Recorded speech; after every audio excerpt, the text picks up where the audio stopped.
மகாகவி பாரதியாரின் 95வது நினைவு தினத்தையொட்டி தமிழ்நாடு காங்கிரஸ் கமிட்டியின் தலைமை அலுவலகமான சத்தியமூர்த்தி பவனில் அவரது உருவப்படத்திற்கு மலர்கள் தூவி மரியாதை செலுத்தப்பட்டது. காங்கிரஸ் மூத்த தலைவர் குமரி அனந்தன் உள்ளிட்டோர் இந்த நிகழ்ச்சியில் பங்கேற்று பாரதியாரின் உருவப்படத்திற்கு மலர்கள் தூவி அஞ்சலி செலுத்தினர். பின்னர் பேசிய குமரி அனந்தன் காவிரி விவகாரத்தில் பாரதியின் கனவுகள் மெய்ப்பட வேண்டும் என்று கூறினார்.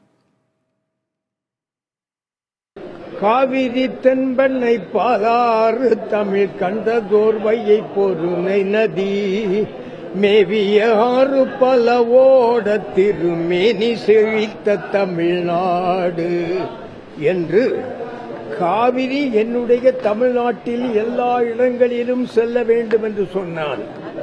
அதற்கே தண்ணீர் போதாமல் இருந்தால் கங்கையிலிருந்து கொண்டு வர வேண்டும்.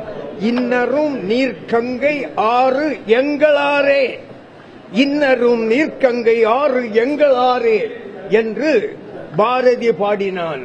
தண்ணீரை தமிழகத்திற்கு கொடுக்க வேண்டும் என்று உச்ச நீதிமன்றம் சொன்னதற்கு பிறகு எந்த காரணத்தை கொண்டும் அந்த தண்ணீரை தடுத்து யாராலும் நிறுத்த முடியாது.